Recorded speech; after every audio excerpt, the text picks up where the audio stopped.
everyone, welcome to Creatrix my dear students. We are back with a bang with लक्ष्य batch 2.0 और आप देखने जा रहे हो नेटवर्क का एक बेहतरीन lecture. But before we start, it is very important that I introduce myself for the students that are meeting me for the first time. Dear students, my name is Ankit Goyal. I got All India Rank 1 twice in GATE in 2014 and 2018. I was awarded gold medal by President of India himself in the year 2013 when I graduated from IIT. Till date, I have trained over 2 lakh students and currently I am working as a director at an academy for the GATE department. अब मेरे सभी बच्चे मेरे बारे में ये सारी बातें जानते हैं, लेकिन मैं कहता हूं बेटा सबसे इंपॉर्टेंट बात क्या है? इंपॉर्टेंट बात यह है बेटा कि आप लोग के लिए अनअकैडमी जितने ज्यादा से ज्यादा हो सकता है फ्री इनिशिएटिव लेके आता है और ये मेक श्योर करता है कि हमारे बच्चे हर कंपटीशन में सबसे आगे रहें. इसी डायरेक्शन में है ये लक्ष्य बैच 2.0 जो कि आपको आपके लक्ष्य तक पहुंचाएगा, आपको आपका टारगेट हिट करने में मदद करेगा, दैट इज गेट 2023. और देखो इसी तरह के फ्री सेशंस आपके लिए और भी अवेलेबल हैं. आपको बस इस लिंक पे जाना है और यहां पे ना ढेर सारे प्रैक्टिस क्वेश्चन है. अगर आप इस लिंक पे जाओगे ना, आपको ना यहां पे कंसेप्ट थ्रू क्वेश्चन में नेटवर्क का क्वेश्चन प्रैक्टिस मिलेगा.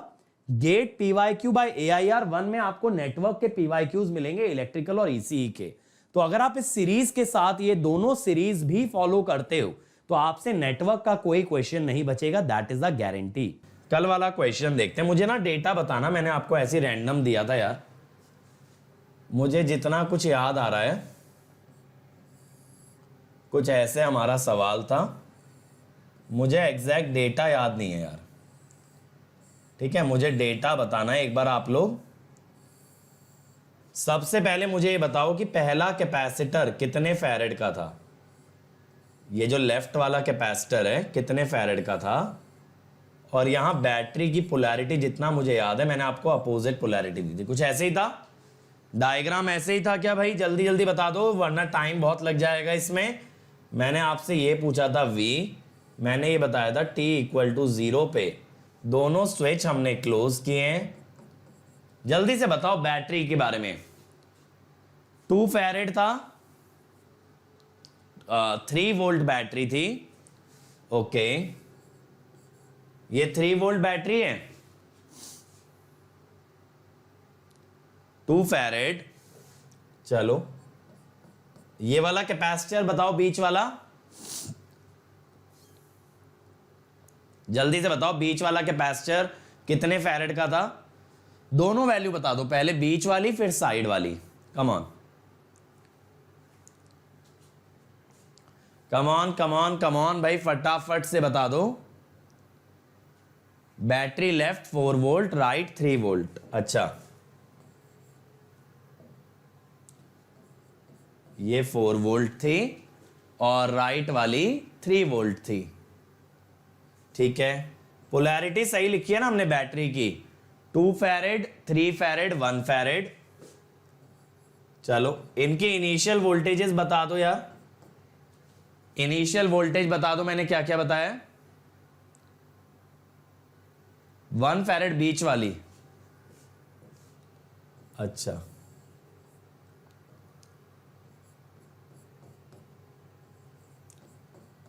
इनिशियल वोल्टेजेस बता दो यार. 3F 3 volt C3. हाँ बताओ जरा.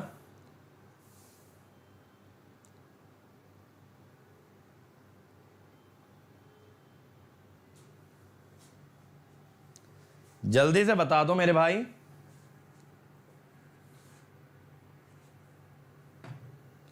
क्या आ रहा है? इनिशियल वोल्टेज बताओ यार. 1 फैरेड का -2 वोल्ट ऐसे था, ऐसे था क्या? 2 फैरेड का -6 वोल्ट ऐसे था.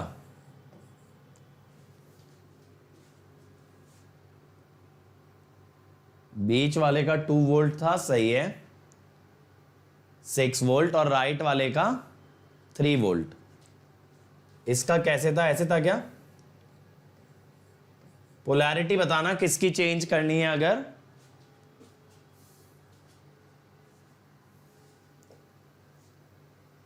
जल्दी बोलो भाई, डायग्राम बनाए हम। 2 था, तो यानी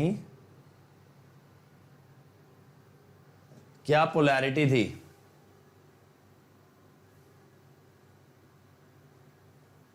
सब सही है, तो ये माइनस प्लस ही था फिर। सही है डायग्राम। चल अब देखो यार,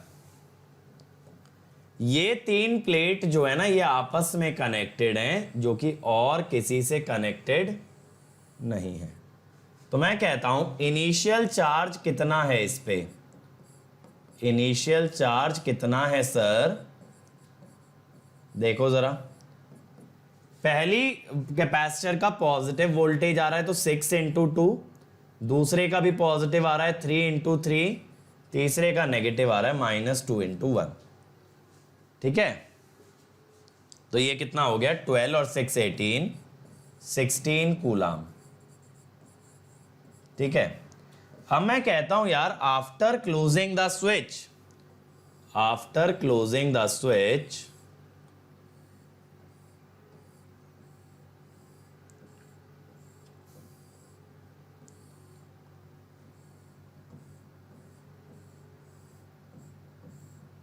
ऐसा हो जाएगा सर्किट। मैंने आपको बीच की वोल्टेज बोली थी V, इधर है 4, इधर है 3। ठीक है, इसको मैं 4 वोल्ट की जगह 4 ही लिख देता हूं। अब मान लो आपने ये वोल्टेज मानी तो V - 4 हुई। आपने V वाले पे प्लस दिखाया ना, V - 4 19 कूलाम होगा, 12 और 9। अच्छा ठीक है, चल हाँ देखो, अब आपने V वाले पे प्लस दिखाया तो V - 4 लोगे। अगर 4 वाले पे प्लस दिखाते तो 4 - V लेते। अब ऐसे इधर है -3। देखो मैं ये कह रहा हूं, अगर ये ग्राउंड है तो ये 4 का इंक्रीमेंट है, तो इधर आई 4, इधर ये 3 का डिक्रीमेंट है। प्लस से माइनस जाने का मतलब वोल्टेज का घटना, माइनस से प्लस जाने का मतलब वोल्टेज का बढ़ना। तो इसके अक्रॉस कितनी आ गई? V+3। ठीक है,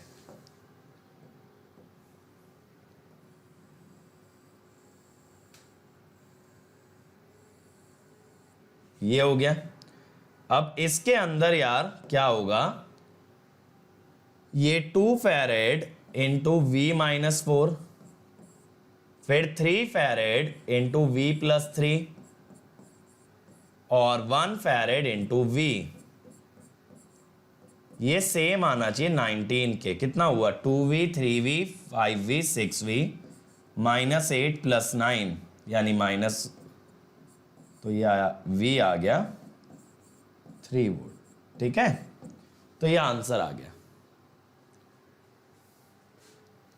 सही है, क्लियर हो गया भाई? ये क्लियर हो गया किस तरह से हमने अटेम्प्ट किया इसको। ये होता है charge conservation in case of a capacitor. तो ये याद रखेंगे चार्ज कंजर्वेशन कैसे लगाना है। अब देखो, कल आपको एक चीज बतानी रह गई थी, वो मैं आज कवर कर देता हूं आपके लिए। That is steady state of capacitor. Steady state of capacitor. ठीक है, अब स्टेडी स्टेट क्या होती है कैपेसिटर की, इस पे बात करते हैं। ठीक है, अब देखो करंट कैसे लिखते हैं हम कैपेसिटर का, CdV/dt। तो हम कहते हैं under steady state, under steady state voltage across capacitor,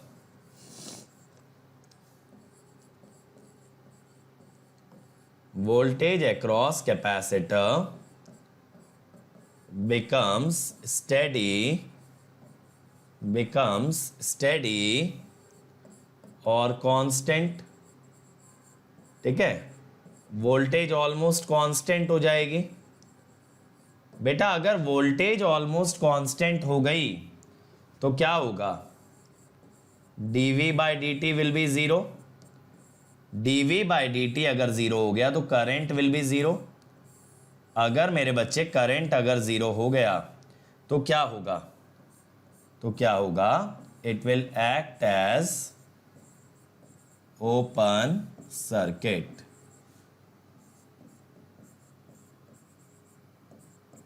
acts as open circuit, ठीक है। इसीलिए हम कह देते हैं स्टेडी स्टेट में जो है कैपेसिटर ओपन सर्किट का काम करता है। और जो आप लोग मुझसे पूछ भी रहे थे भाई कि अगर कैपेसिटर में डीसी करंट भेजा जाए, कैपेसिटर में अगर डीसी करंट फ्लो कराने की कोशिश की जाए तो it will behave as open circuit, ठीक है। और वैसे तो पता है ऐसा कहना गलत है डीसी करंट, क्योंकि डीसी करंट जीरो हो गया तो केसीएल वॉयलेट हो जाएगा ना। आप ये कह सकते हो अगर कैपेसिटर के अक्रॉस डीसी वोल्टेज लगाई जाए तो इसमें जो करंट आएगा दैट विल बी जीरो, ठीक है। ये मत कहना डीसी करंट भेजेंगे तो जीरो हो जाएगा करंट। डीसी करंट भेज रहे हो फिर करंट को ही जीरो कह रहे हो तो गलत हो गया ना। आपने करंट भी बताया फिर करंट जीरो भी बोल दिया। पहले आपने बोला सपोज कि 5 एम्पियर करंट अगर भेजते और फिर कह रहे हो तो करंट जीरो हो जाता। 5 एम्पियर भेजते तो जीरो हो जाता, ऐसा थोड़ी हो सकता है। आप क्या बोलोगे 5 वोल्ट अगर लगाते तो कोई करंट फ्लो नहीं करता, तब कोई करंट फ्लो नहीं करता, current would be zero. Clear हो गई ये बात? तो आंसर यहां पे क्या होता है, स्टेडी स्टेट में capacitor acts as open circuit, ठीक। मैंने इंडक्टर में आपको बताया था शॉर्ट सर्किट का काम करता है, कैपेसिटर क्या काम करता है, ओपन सर्किट का। और बेटा जैसा मैं देख रहा हूं आप लोगों की अटेंडेंस दिन प्रतिदिन और कम होती जा रही है, मतलब बिल्कुल ही नहीं रुक रहे हो। ऐसे अगर चलाओगे तो बताओ क्या मतलब रह जाएगा चैनल नया लॉन्च करने का, नया सब्जेक्ट इतने मन से लेके आने का। चलो अब क्वेश्चन देख लेते हैं कुछ कैपेसिटर पे। अरे क्वेश्चन कहां गए, चलो ये आ गया। The capacitance of 2 microfarad with an initial charge Q not is switched into a series circuit consisting of 10 ohm resistor. Find Q naught if the energy dissipated is 3.6 millijoule. चलो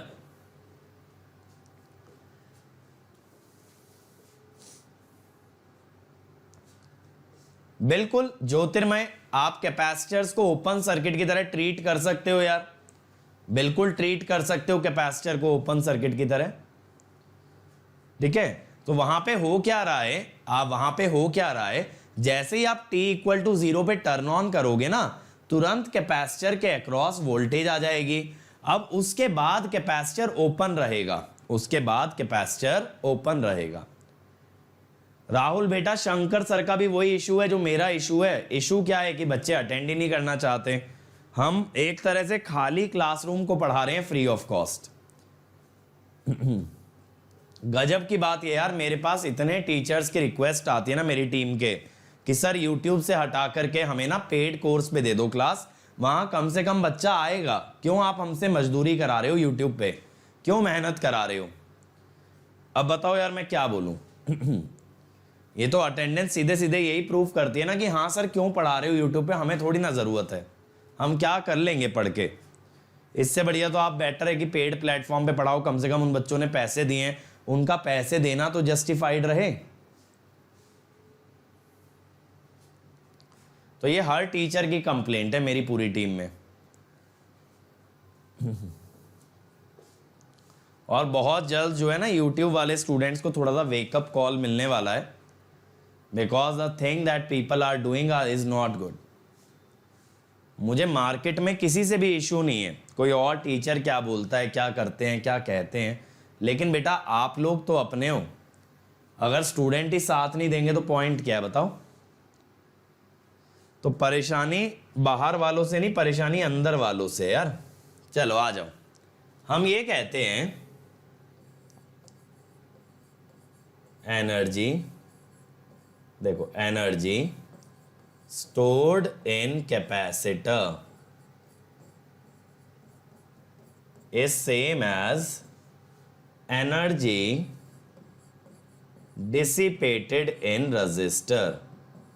जितनी energy आपने capacitor में store की थी वही energy आपकी register में dissipate हो जाएगी भाई। और ये कितनी है? ये है 3.6 मिली जूल। ठीक है, 3.6 मिली जूल। अब मैं कहता हूं 3.6 इंटू 10⁻³ क्या होगा? ठीक है, कैपेसिटेंस कितना है? 2 माइक्रोफैरेड है।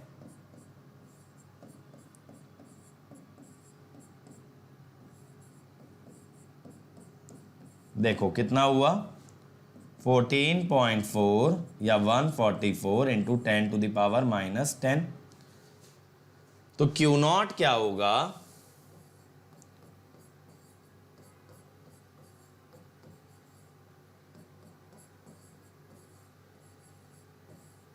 (120 माइक्रो कूलाम). 120 micro coulomb. ठीक है, चलो। In the interval 0 to 5 pi millisecond, a 20 microfarad capacitance has a voltage. Find the charge, power and energy. चलो करो भाई।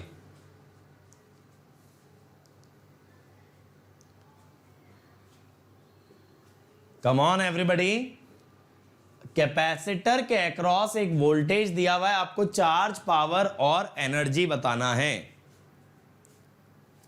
चलो जल्दी जल्दी क्वेश्चन लगा लो, फिर हम लोग कम से कम स्टार्ट तो करें सोर्सेज वाला पार्ट। आज थोड़ा सा ना अभी ये इशू हो रहा है यूट्यूब के लेक्चर्स में, हम लोग ना लैग कर रहे हैं। मतलब जो मैं चाह रहा हूं ना, जो मेरा लेक्चर प्लान है वो एग्जैक्टली फॉलो नहीं हो पा रहा।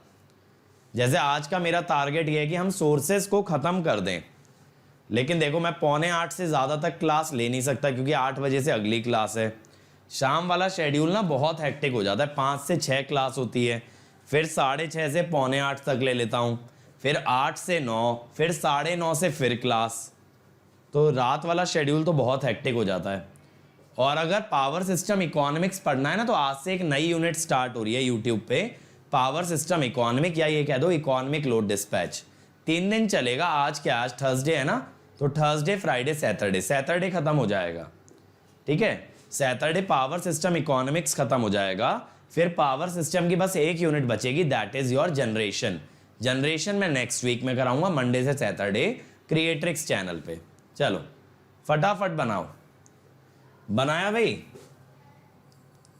चार्ज होगा C into V, 20 microfarad into 50 sine 200t।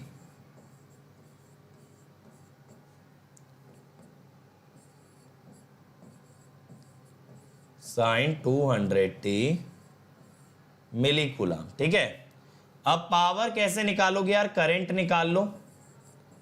dq/dt is 200 cos 200t milli ampere, यानी ये क्या हो गया, 0.2 cos 200t एम्पियर। ठीक है ना, ये हो गया करंट। अब पावर क्या होगी? Simply V into I. VI अगर होगी 50 into 0.2 10 sine 200t into cos 200t 5 sine 400t। ठीक है, ये हो गई पावर, सॉरी ये वॉट में आएगी। अब एनर्जी की अगर बात करें, एनर्जी तो बेटा देखो सिंपल है, मैंने आपको पहले भी बताया, एनर्जी इंस्टेंटेनियस निकलती है, हाफ C VT का स्क्वायर, हाफ C।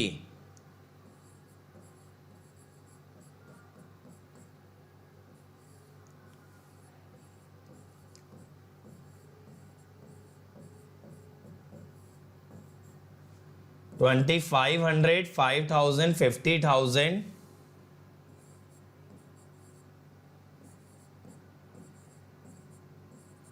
देखो ये हो गया, ये मिली जूल बन गया, और इसको अगर कॉस वाले में ब्रेक करोगे ना 12.5 1 माइनस कॉस 400t।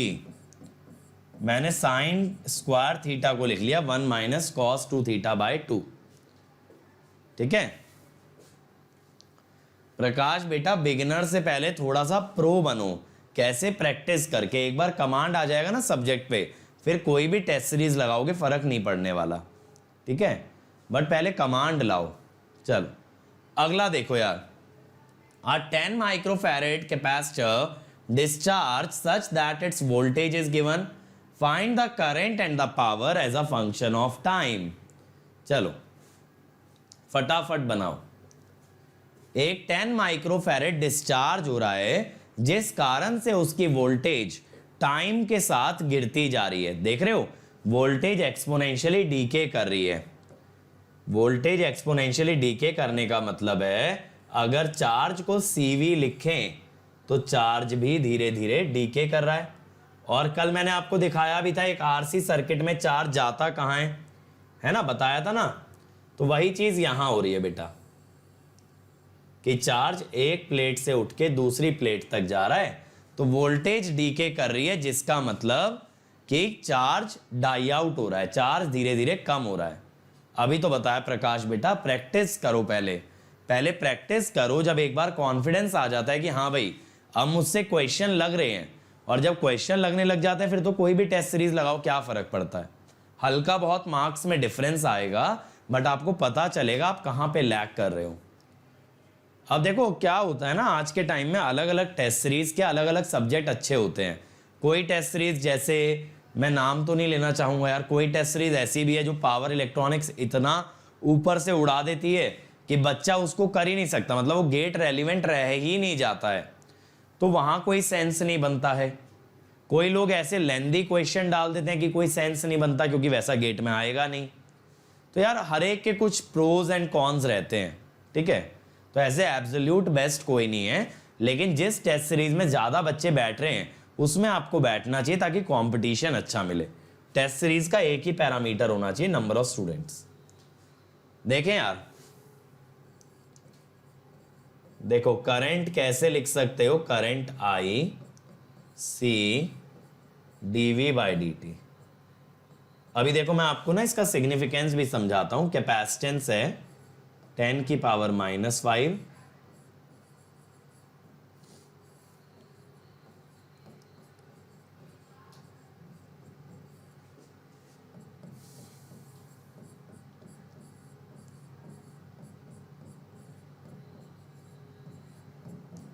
ठीक है ये बन गया। अब आप सोच रहे होगे सर ये माइनस साइन क्या रिप्रेजेंट करता है। देखो हम जब कभी कैपेसिटर में C dV बाई dt लगाते हैं तो हम क्या मान के चलते हैं यार, कैपेसिटर में हम ये मान के चलते हैं मेरे भाई कि करंट जो है ना वो एंटर कर रहा होगा ऐसे। अगर करंट नेगेटिव आ रहा है, करंट अगर नेगेटिव आ रहा है इसका मतलब करंट एंटर नहीं कर रहा, करंट लीव कर रहा है। तो negative current implies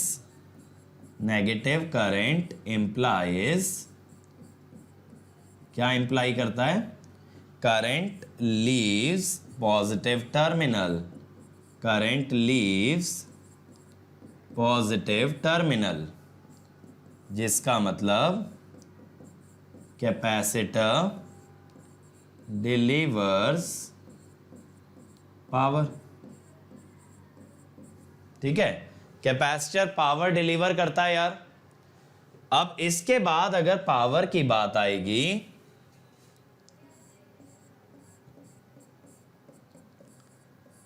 V of T into I of T. ठीक है वोल्टेज है 2, V इंटू आई करोगे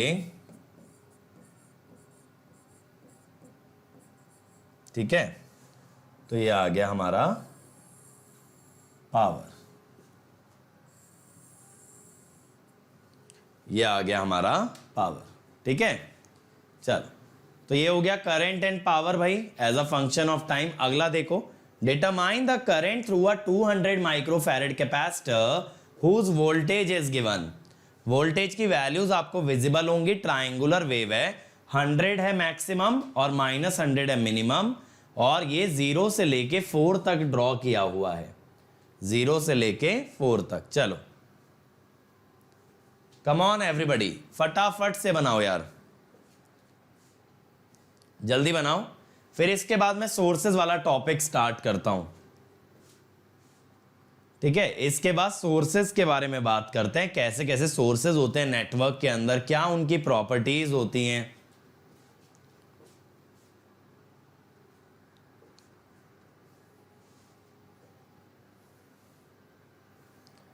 चलो बनाओ भाई इसको। सी डीवी बाई डी टी ही लगाना है, वोल्टेज दे रखी है, कैपेसिटेंस दे रखा है, करंट पूछा है।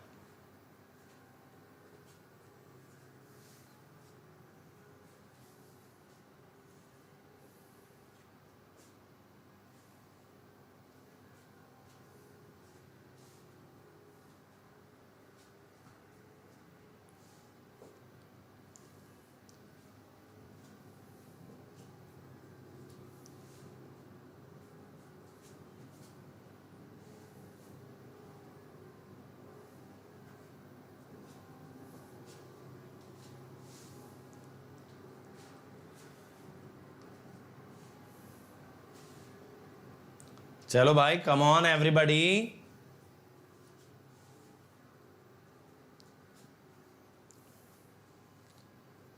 आया किसी का आंसर? देखो सबसे पहले ना स्लोप निकाल लो। स्लोप कैसे निकालते हैं? Delta Y by delta X. जैसे इस लाइन का स्लोप क्या होगा, y में चेंज है 100, x में चेंज है 1, तो इट इज 100।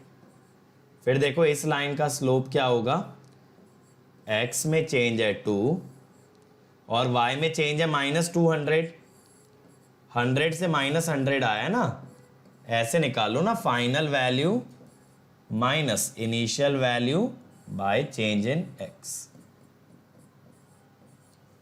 फिर इसका स्लोप देखो, इसकी फाइनल वैल्यू दिख रही है 0, इनिशियल है -100 और कितना टाइम लगा है 1, तो ये आ गया 100।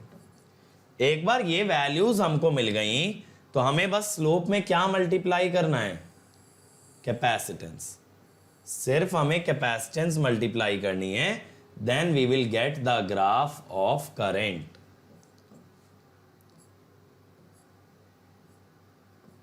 ठीक है, अब कैपेसिटेंस 200 माइक्रोफैरेड यानी 2 इंटू 10⁻⁻⁴।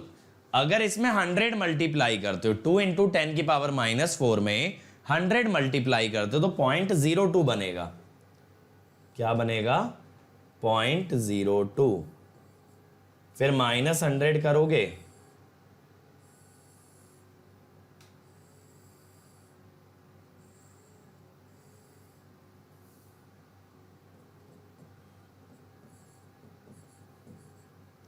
ठीक है, तो ये आएगा ग्राफ।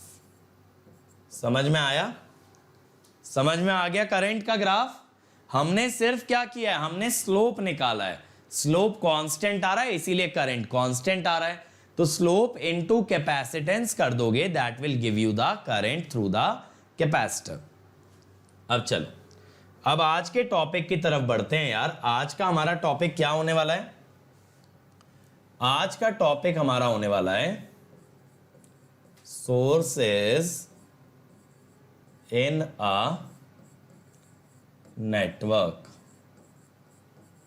ठीक है, अब सोर्सेज इन अ नेटवर्क का मतलब क्या है? ठीक है, सोर्सेज इन अ नेटवर्क का मतलब क्या है कि सोर्स वो है जो इलेक्ट्रिकल एनर्जी या इलेक्ट्रिकल पावर डिलीवर करे। तो यानी मैं बात कर रहा हूं इलेक्ट्रिकल सोर्स की, ऐसे ही कोई भी सोर्स नहीं। जैसे मान लो अब आपको हीट एनर्जी मिल रही है, ऐसे सोर्स की मैं बात नहीं करूंगा। मैं बात किसकी करूंगा? उस सोर्स की जो कैसी एनर्जी दे आपको, इलेक्ट्रिकल। जो कोई सोर्स आपको इलेक्ट्रिकल एनर्जी देगा, that source we are talking about. Is that clear? तो इसमें एक पॉइंट लिखना, द पर्पस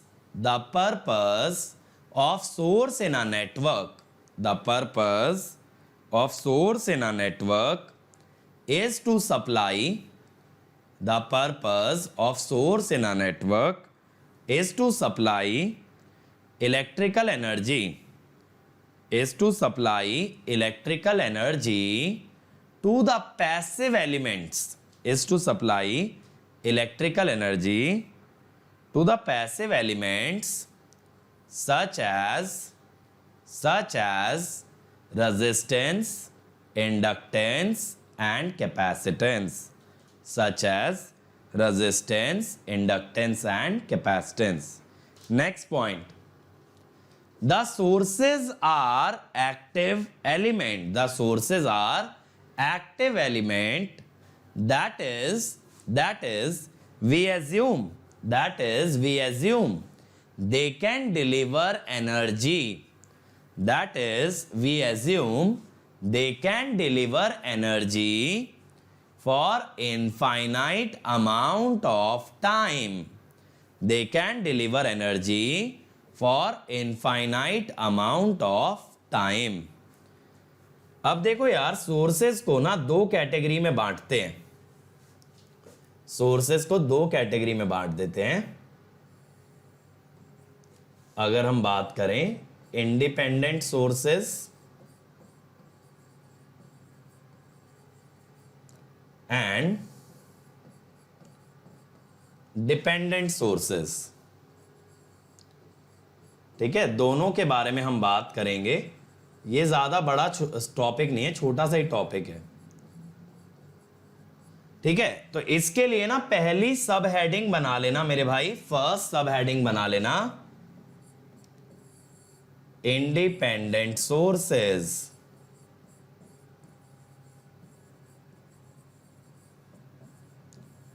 इंडिपेंडेंट सोर्सेस, ठीक है. अब बात है इंडिपेंडेंट सोर्सेस क्या होते हैं. बेटा इंडिपेंडेंट सोर्स वो होते हैं जो किसी पे भी डिपेंड ना करे सिवाय एक पैरामीटर, दैट इज टाइम. यानी कि वो ना तो इस बात पे डिपेंड करता कि नेटवर्क में कहीं और क्या वोल्टेज चल रही है, ना वो इस बात पे डिपेंड करता नेटवर्क में कहीं और क्या करंट चल रहा है. मुझे लगता है मेरी बात को आप समझ रहे होगे. जो सोर्सेस किसी और इलेक्ट्रिकल पैरामीटर पे डिपेंड ना करे, they are said to be independent sources, they are said to be independent sources. बात को समझिए, तो ये वाला पॉइंट लिखना, independent sources are those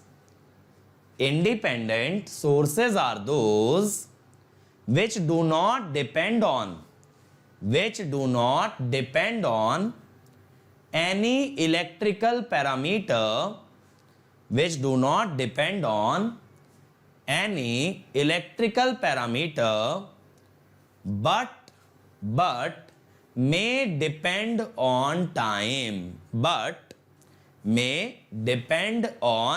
time, ठीक है.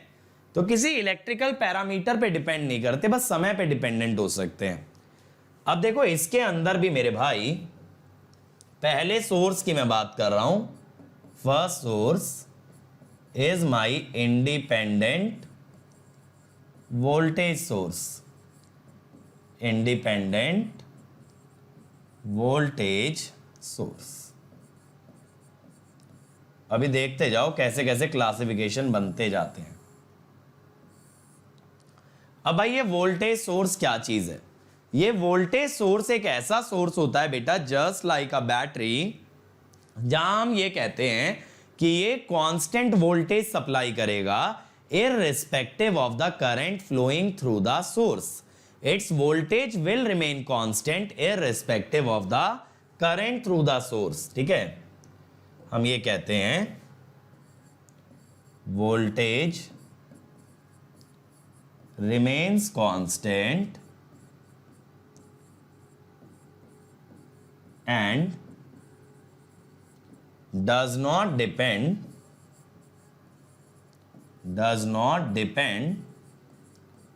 on current flowing through the source, on current flowing through the source. ठीक है, तो बेटा जिसका वोल्टेज फिक्स रहे वो करंट पे डिपेंड ना करे, उसे हम क्या कहते हैं? Voltage source. अनुराग बेटा पढ़ाई पे ध्यान दो। ठीक है, अभी कौन क्या कह रहा है, 11वीं 12वीं वालों को क्या समझा रहा है क्या नहीं, बीटेक में तो आना हमारे पास ही है, तो जाने दो। ठीक है, चलो आ जाओ। अब देखो वोल्टेज सोर्स को कैसे दिखाते हैं यार, ऐसे दिखाते हैं, प्लस माइनस, ये पोलैरिटी हो गई, सपोज ये हो गया 5 वोल्ट।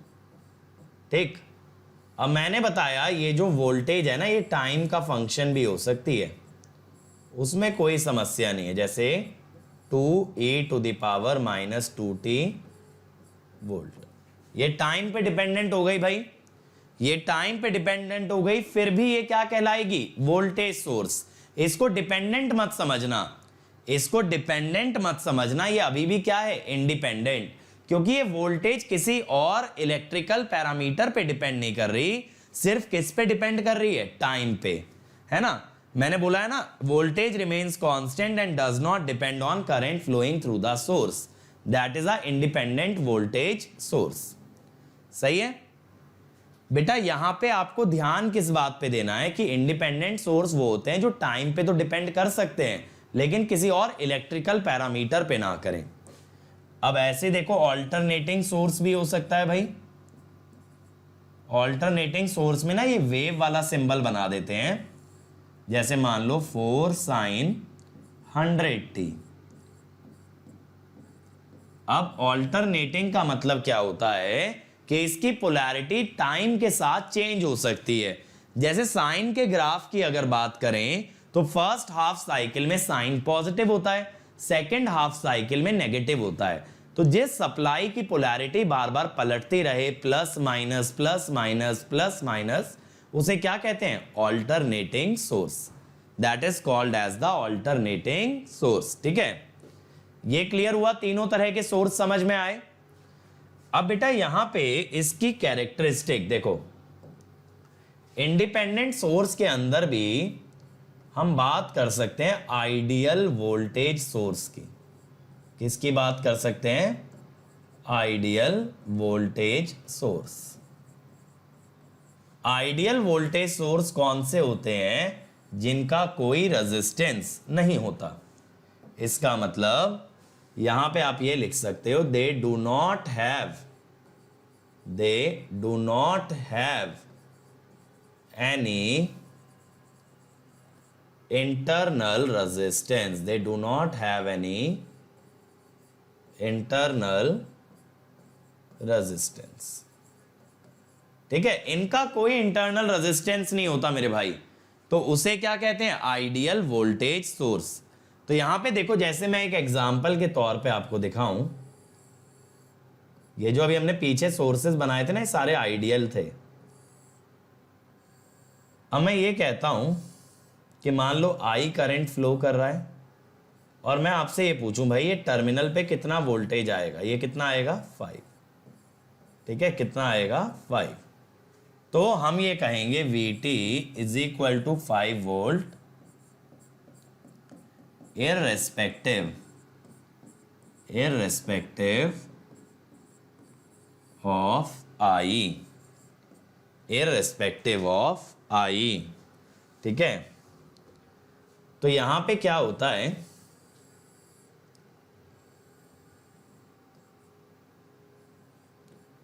अगर I वर्सेस V देखो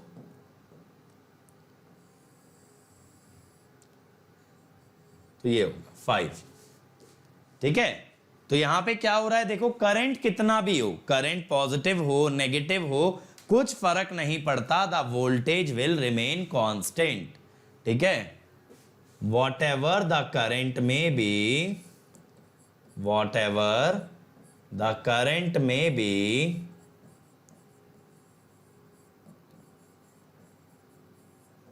वोल्टेज या terminal voltage will remain constant. इसे कहते हैं आइडियल सोर्स, समझ गए, जिसकी वैल्यू कांस्टेंट रहे, doesn't depend on the current flowing through the network. Whatever the current may be, terminal voltage will remain constant। अब देखो यार, अगर यहां तक लिख लिया सब लोगों ने, यहां तक नोट डाउन कर लिया ना बढ़िया तरीके से, आइडियल वोल्टेज सोर्स क्लियर है, उससे करंट कितना भी ले लो। जैसे मान लो अगर घर में एक आइडियल सोर्स लग जाए तो वो हमेशा आपको 230 वोल्ट ही देगा, चाहे आप कितनी भी अप्लायंसेस चला लो, आप ट्यूबलाइट जला लो, एसी चला लो, पंखा चला लो, वो वोल्टेज फिक्स देगा। उसे आप क्या कहोगे? एक आइडियल सोर्स। आइडियल सोर्स वो है उसके ऊपर कितना भी लोड लगाओ वो खुशी खुशी सप्लाई करता रहता है, उसे कहते हैं एक आइडियल सोर्स, है ना। कितना भी बर्डन डाल दो उसके कंधे पे वो कभी मना नहीं करता, वो कहता ठीक है आन दो, वैसा वाला हिसाब है। अब बेटा यहां पे दूसरा तरीका होता है practical voltage source. Practical voltage source, ठीक है। What is this practical voltage source? इसके अंदर there is non zero internal resistance.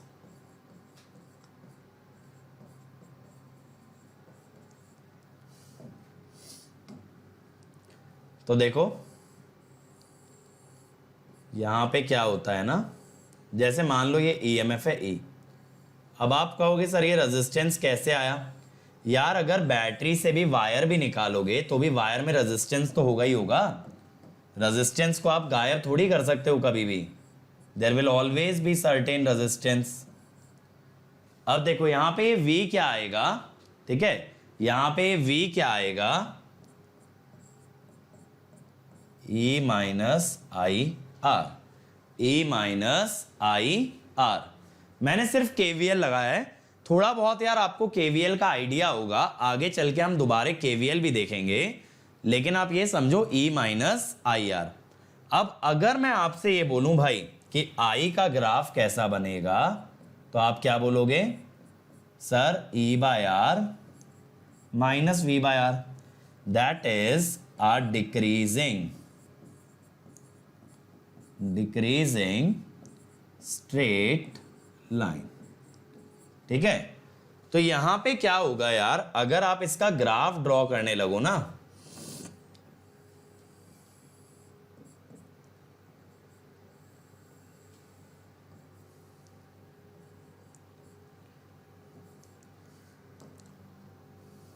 ठीक है, तो कैसा ग्राफ आएगा मेरे भाई? कुछ इस टाइप से। यहां पे इसका स्लोप क्या होगा? -1 बाय आर, ठीक है। यहां पे इसका स्लोप क्या होगा? E। तो जो लाइन पहले वर्टिकली स्ट्रेट लाइन थी ना मेरे भाई, जो लाइन वर्टिकली स्ट्रेट लाइन थी, अब वो टिल्ट हो गई। सर ये यहां कहां जाके टकराएगी? बेटा ये टकराएगी E बाय आर पे। यहां पे क्या होगा? इसका y इंटरसेप्ट जो आना चाहिए ना, y intercept will be equal to E by R, which is very high. ये बहुत ज्यादा हाई है, ठीक है, इसीलिए हमने नहीं शो किया। That is why not shown on graph, ठीक है। इसका y इंटरसेप्ट बहुत ज्यादा हाई है, E बाय आर, इसीलिए हमने इसको शो नहीं किया है। ये बात क्लियर हो गई? तो वोल्टेज सोर्स समझ आ गया भाई सब लोगों को? बहुत सिंपल सी चीज है, जो एक वोल्टेज देता है और करंट कुछ भी हो सकता है। अच्छा एक पॉइंट और लिखना, voltage source can only define the voltage in a network. The voltage source can only define the voltage in a network, but the current flowing through the network is always governed by the load, is always governed by the load। देखो ये electrical का basic principle है। तो जो हमारे power plant होते हैं, जैसे एनटीपीसी लगाती है पावर प्लांट, तो बेटा वो पावर प्लांट सिर्फ वोल्टेज फिक्स कर रहा है। वो क्या बता रहा है भाई, इतनी वोल्टेज मैं सप्लाई कर दूंगा। अब उस पावर प्लांट से कितना करंट आएगा ये इस बात पे डिपेंड करता है कि मैं क्या क्या अप्लायंसेस अपने घर के अंदर रन कर रहा हूं। हो सकता है मैं पंखा चला रहा हूं, एसी चला रहा हूं, आयरन चला रहा हूं, इन्वर्टर चला रहा हूं, कुछ भी मैं चला रहा हूं, तो इन चीजों पे डिपेंड करता है कितना करंट आएगा। यानी current is governed by the load but the voltage is governed by the source, voltage is governed by the source. अब देखो ये जो है ना नेटवर्क, या ये कह दो इलेक्ट्रिकल का बेसिक प्रिंसिपल है।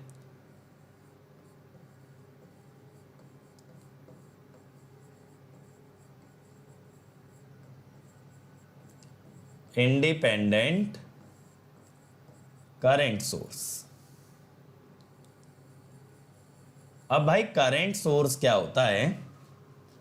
करंट सोर्स देखो, इंडिपेंडेंट का मतलब तो मैं आपको बता ही चुका, इंडिपेंडेंट का मतलब तो मैं आपको बता ही चुका ना, जिसके अंदर सोर्स किसी भी इलेक्ट्रिकल पैरामीटर पे डिपेंड ना करते हुए सिर्फ किस पे डिपेंड कर सकता है? टाइम पे।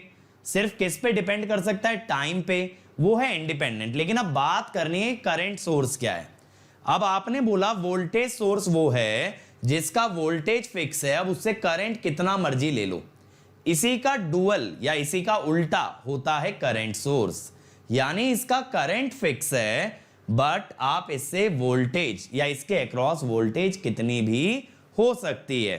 तो एक पॉइंट यही लिखना, in a independent current source, in a independent current source, Anshul बेटा ये क्या कह रहे हो? When voltage decrease if load increase then current will increase.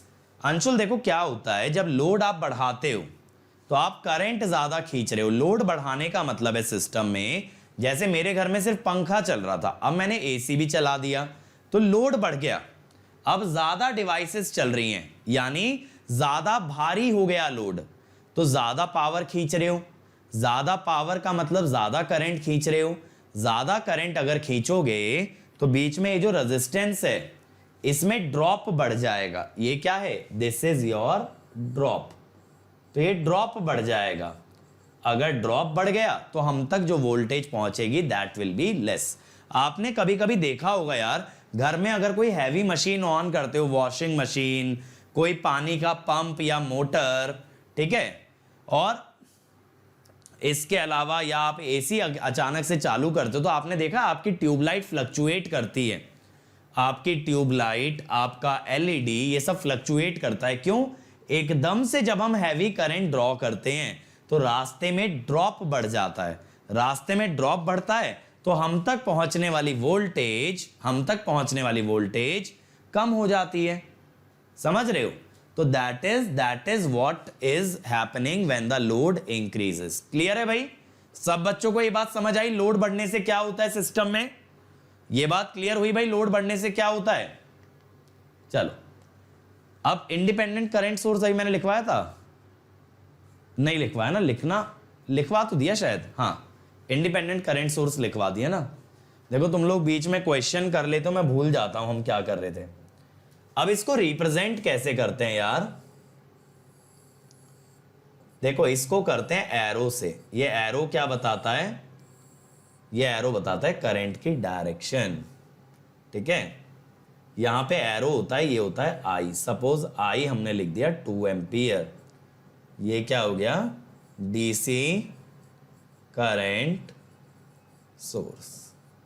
ठीक है, ये मत सोचना कि ये आगे ओपन है, इसमें आगे कुछ लगा होगा, क्योंकि अगर करंट सोर्स है तो करंट कहीं तो जा रहा होगा ना, ऐसे ओपन नहीं छोड़ सकते। बट मैंने ऐसे ही दिखा दिया है कि आगे जो भी होगा उसको करंट ये सप्लाई कर देगा। ठीक है, क्या नहीं बोल रहे हो? नहीं लिखवाया? अच्छा लिखना, an independent current source supplies a constant current, an independent current source supplies a constant current irrespective of the voltage, irrespective of the voltage appearing across the load, irrespective of the voltage appearing across the load। यानी यहां पे कितना voltage आएगा इस बात पे ये चीज मैटर नहीं करती है, ये चीज मैटर नहीं करती है। अब देखो यार, ये जो करंट सोर्स है बेटा, ये टाइम पे डिपेंड कर सकता है ना। मान लो ऐसे है, तो ये भी एक करंट सोर्स है। अगर सर ऑल्टरनेटिंग दिखाना हो तो इसमें भी एक वेवी टाइप कर्व बना देना, वेव टाइप।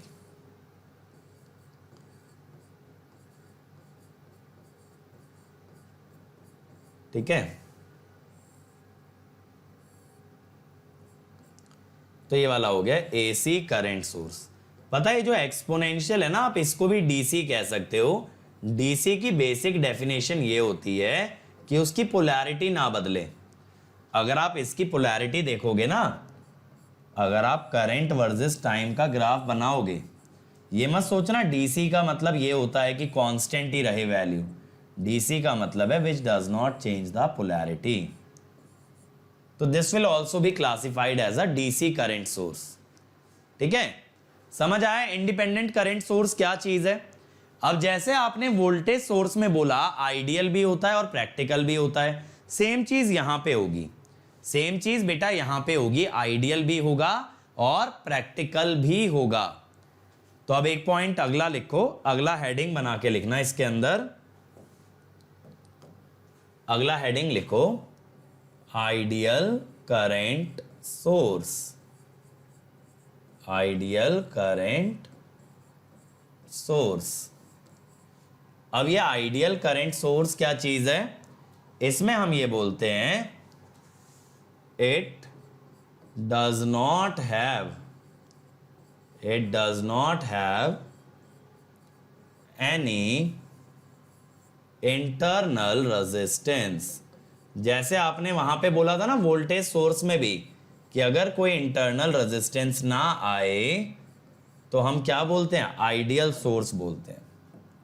ठीक है, तो अब देखो यहां पे कैसे दिखाओगे। मान लो इसका मैग्नीट्यूड है आई, तो यहां कोई इंटरनल सोर्स नहीं है,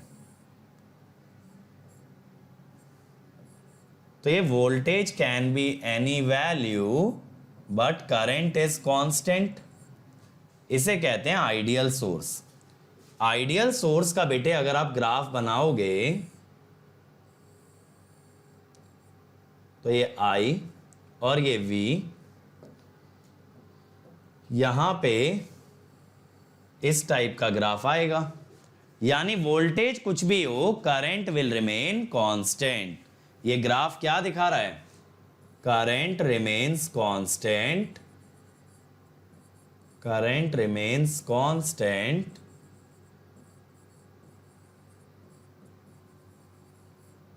irrespective of voltage, irrespective of voltage। ठीक है, करंट कांस्टेंट रहता है, तो इसे हम क्या कहते हैं, ideal current source, ideal current source. अब प्रैक्टिकल करंट सोर्स कैसा होता है भाई, प्रैक्टिकल करंट सोर्स कैसा होता है।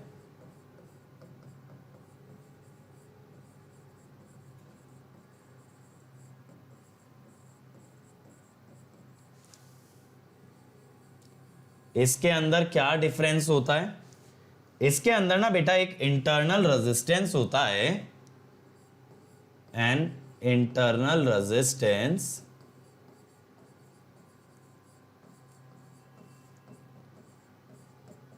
an internal resistance is present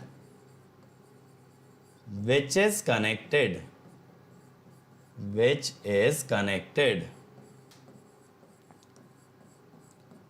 in parallel to source.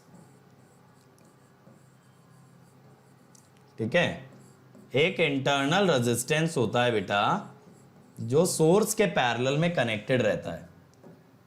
तो यहां पे अगर आप दिखाओगे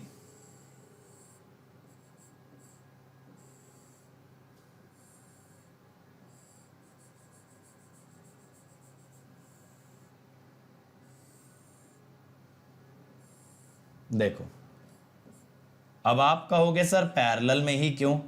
बेटा करंट पे इंपैक्ट तो तभी पड़ेगा ना जब कोई चीज पैरेलल में कनेक्टेड होगी। कहने का मतलब ये है करंट सोर्स के अगर आप सीरीज में रेजिस्टेंस डाल भी दोगे तो कोई फर्क नहीं पड़ने वाला। देखो ये V बाय आर हो गया, ये V बाय आर हो गया। अगर रेजिस्टेंस के अक्रॉस वोल्टेज V है तो कितना करंट गया? V by R. यानी बाकी बचे आगे के सर्किट में कितना करंट पहुंचेगा? IS minus V by R. अब मान लो आप रेजिस्टेंस सीरीज में लगाए भी होते तो भी पूरा IS करंट ही आगे जा रहा होता, तो फिर इंटरनल रेजिस्टेंस का पॉइंट क्या रह गया? इंटरनल रेजिस्टेंस का यहां पे पॉइंट ये है कि सोर्स से चलने वाला सारा का सारा करंट सर्किट में एंटर नहीं करेगा या लोड तक नहीं पहुंचेगा, कुछ करंट बाईपास हो जाएगा इस रेजिस्टेंस से। That is the whole point of this internal resistance. तो अब हम क्या कह सकते हैं? लोड में पहुंचने वाला current is IS minus V by R, यानी कि इसका स्लोप कितना है? इसका स्लोप है -1 बाय आर। तो बेटा यहां पे क्या होगा?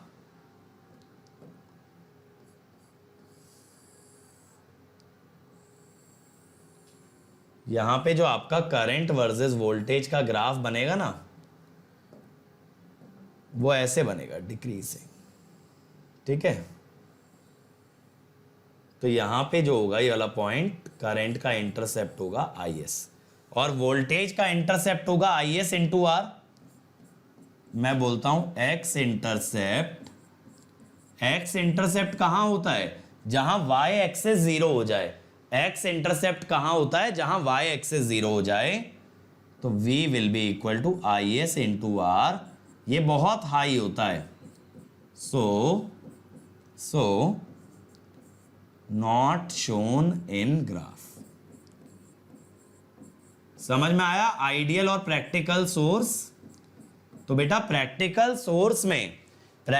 सोर्स में वोल्टेज बदलने के साथ करंट में भी माइनर चेंज आता है। ठीक है, करंट में भी माइनर चेंज आता है। बात क्लियर है? Practically current changes slightly with voltage. ये क्लियर हुआ प्रैक्टिकल और आइडियल में डिफरेंस? बताओ मुझे, ये डिफरेंस समझ में आया आइडियल सोर्स और प्रैक्टिकल सोर्स के बीच में? क्लियर हुआ ना? बेटा वोल्टेज लो होना जब हम कहते हैं ना, तो एक्चुअली वोल्टेज ही लो होता है क्योंकि हमारे घर के सारे इक्विपमेंट पैरेलली कनेक्टेड होते हैं। जब पैरेलल कनेक्ट होते हैं तो सबको बराबर वोल्टेज मिलती है। तो जैसे ही वोल्टेज गिरती है तो हर डिवाइस का करंट गिर जाता है, जिस कारण से उनकी वर्किंग स्लो डाउन हो जाती है। उनकी वर्किंग काफी स्लो डाउन हो जाती है। क्लियर हुआ? तो बेटा एक आइडियल सोर्स ने ऐसा बोला कुछ भी हो जाए करंट कांस्टेंट रहेगा। ठीक है, तो यहां पे हमने क्या बोला था? Current remains constant. ये लिखवा तो दिया मैंने नीचे। हाँ, तो हमने ये बोला था करंट कांस्टेंट रहेगा चाहे जो हो जाए। और यहां हमने क्या बोला? करंट प्रैक्टिकली थोड़ा सा चेंज होगा वोल्टेज के साथ, it will not remain constant. ये होते हैं आपके इंडिपेंडेंट सोर्स। अब एक काम करेंगे, डिपेंडेंट वाला पार्ट मैं कल कराऊंगा आप लोगों को। उसमें बताऊंगा कि डिपेंडेंट सोर्स कैसे बनता है, डिपेंडेंट सोर्स का मीनिंग क्या होता है, ये सारी बातें बताऊंगा। एक्चुअल में डिपेंडेंट सोर्स वो होते हैं जो किसी ना किसी पैरामीटर पे डिपेंड कर जाएं। जैसे कि ओपैम्प है, तो ओपैम्प का आउटपुट वोल्टेज ओपैम्प के इनपुट वोल्टेज पे डिपेंड करता है। तो अगर आउटपुट वोल्टेज को एज अ सोर्स कंसीडर करोगे तो वो किस पे डिपेंड करेगा? इनपुट वोल्टेज पे। तो that is a dependent source. BJT अगर देखो उसका कलेक्टर करंट उसके बेस करंट पे डिपेंड करता है, तो वहां पे भी क्या हुआ, डिपेंडेंट सोर्स। अंशुल बेटा करंट सोर्सेज आप यूज करते हो पावर इलेक्ट्रॉनिक्स के अंदर, पावर इलेक्ट्रॉनिक्स में क्या करते हो, वोल्टेज के सीरीज में इतना हाई इंडक्टेंस लगा देते हो कि करंट बदले ही ना, तब क्या बन जाता है, करंट सोर्स। समझ रहे हो, अगर आपने करंट फिक्स कर दिया it will become a current source. So current sources are actually realized by connecting a high inductance in series with a voltage source. तो ये पावर इलेक्ट्रॉनिक्स में करते हो जब हाईली इंडक्टिव लोड की बात करते हो। चमक गया? चलो, तो उम्मीद करता हूं आपको ये सब चीजें समझ आई होंगी। कल इस टॉपिक को एंड करेंगे और नया टॉपिक स्टार्ट करेंगे, ठीक है ना। और देखो यार, हर संडे हम लोग कॉम्बैट कराते हैं, तो आप कॉम्बैट का हिस्सा बनिए। ये 1 घंटे का टेस्ट होता है, 20 क्वेश्चन आपको क्रैक करने हैं। यहां से आप अट्रैक्टिव प्राइजेस और अमेजिंग स्कॉलरशिप्स जीत सकते हो। तो आज ही अनअकैडमी ऐप इंस्टॉल करो and then enroll for combat using the code Ankit ESE। और देखो, ये मेरा टेलीग्राम चैनल है बेटा, यहां पे बहुत सारे पीडीएफ्स हैं आपके लिए, सारे नोटिफिकेशन है, जितनी भी क्लासेस हम लोग लेते हैं, जो भी ऑफर्स आते हैं, सब आपको यहां पे मिलेगा। तो इस कम्युनिटी का हिस्सा बने। This is going to be the biggest community of electrical and electronics engineers. और जो बच्चा एकदम स्ट्रक्चर्ड वे में तैयारी करना चाहता है वो अनअकैडमी ज्वाइन करे। अनअकैडमी का आइकॉनिक सब्सक्रिप्शन आपको क्लासेस और स्टडी मटेरियल के अलावा देता है पर्सनल कोच। ये पर्सनल कोच खुद एक गेट एंड ESE टॉपर होता है, जो आपको पूरे कंसेप्ट अच्छे से एक्सप्लेन करेगा। जो भी आपकी क्वेरीज हैं, कभी भी आप डिमोटिवेटेड डाउन फील करते हो तो आपका मोटिवेशन लेवल रेज करेगा। ये ना आपका एक टाइम टेबल बनवा देगा, जो कि हर बच्चे के लिए अलग हो सकता है, वर्किंग के लिए अलग, कॉलेज के लिए अलग, ड्रॉपर के लिए अलग। तो पूरा एक प्लान बनेगा आपका। इवन टीचर्स आपको अलग से मोटिवेट करते हैं इन स्टडी बूस्टर सेशन। आपके टेस्ट रिजल्ट्स के बेसिस पे आपको बताया जाता है आपकी स्ट्रेंथ्स और वीकनेस। इवन यहां आपको ना असाइनमेंट्स भी दिए जाते हैं, आपको एक्स्ट्रा स्टडी मटेरियल मिलता है बेटा, और डेडिकेटेड डाउट इंस्ट्रक्टर होते हैं, यानी आप 1-to-1 सेशन बुक करके अपने टेक्निकल क्वेरी भी पूछ सकते हो। और इसके अलावा जितने बेनिफिट आपको प्लस सब्सक्रिप्शन में मिलते हैं वो सब आइकॉनिक में मिलता है, जैसे लाइव और रिकॉर्डेड क्लास, हर संडे का test, well structured courses, rank improvement batches, crash courses और अनलिमिटेड एक्सेस, जहां आप जिस टीचर का लेक्चर चाहें देख सकते हैं। ये प्लस के बेनिफिट आइकॉनिक में भी होंगे, लेकिन आइकॉनिक के बेनिफिट आपको प्लस में नहीं मिलेंगे। और देखो, अगर आइकॉनिक लेते हो 1 ईयर का 4700 पर मंथ पड़ेगा। जैसे ही अंकित ESE कोड लगाओगे ये हो जाएगा 4200 पर मंथ, और 2 ईयर का लोगे और किफायती है बेटा 3000 पर मंथ में। अब द बेस्ट पार्ट इज कि ये अमाउंट आप पे कर सकते हो मंथली बेसिस पे, ठीक है, EMI की फॉर्म में, और या फिर आप इसको पार्शियली पे भी कर सकते हो, मतलब 2-3 पार्ट्स में डिवाइड करके। और अगर बियर कर सकते हो तो 1 टाइम पे कर सकते हो, credit card, debit card, net banking से। और ये भी कुछ ना हो पाए, you are really financially challenged, तो आप अनअकैडमी से लोन अप्रूव करा सकते हो, जहां पे ये अमाउंट आप बाद में भी दे सकते हो। लेकिन ये ध्यान रहे, डिस्काउंट और मेरी पर्सनल गाइडेंस के लिए कोड लगाना है अंकित ESE। और अगर ये अफोर्डेबल ना हो तो इससे सस्ता सब्सक्रिप्शन है आपका प्लस। यहां पे कुछ फीचर डेफिनेटली मिसिंग है, लेकिन बेटा अगर कोई बच्चा मोटिवेटेड है तो यहां पे आपको कंटेंट वाइज कंप्लीट चीजें दी जाती हैं, जिससे कि आप रैंक निकाल सकते हो। आइकॉनिक में आपको लाइव मेंटोरिंग प्रोडक्ट मिलता है, जहां 1-to-1 मेंटोरशिप दी जाती है। ये सेशन आप बुक कर सकते हो, अपने मेंटोर से इंटरैक्ट कर सकते हो, और वो आपकी सारी क्वेरीज आंसर करेगा। और अनअकैडमी में देखो, अब आपका एक भी डाउट नहीं रहेगा अनआंसर्ड। आपको बस क्या करना है, डाउट की फोटो आपको क्लिक करनी है, उसे अपलोड करना, और हमें बताना है आपको किस लैंग्वेज में उसका वीडियो सोल्यूशन चाहिए। हम आपके हर क्वेश्चन का वीडियो सोल्यूशन बना के देते हैं। सिर्फ आपको उसका हिंट नहीं, आपको उसका कंप्लीट सोल्यूशन दिया जाएगा। और एट अ टाइम आप 1 by 1 करके 3 डाउट अपलोड कर सकते हो, और जैसे जैसे आपको आंसर मिलता जाएगा आप और डाउट्स अपलोड कर पाओगे। और देखो, अगर कोई भी क्वेरी अनअकैडमी सब्सक्रिप्शन से रिलेटेड तो please call on this number. यहां आपको लेटेस्ट ऑफर, सब्सक्रिप्शन और जर्नी से रिलेटेड हर क्वेरी को आंसर किया जाएगा, लेकिन कोड याद रखें, अंकित ESE। Okay, so thank you everybody, I hope you enjoyed the lecture. So please like, share and subscribe to this channel and comment on the video कि आपको video कैसा लगा। फिर मिलेंगे अगले वीडियो में इसी जोश और इसी कंसेप्ट के साथ। Let's crack it.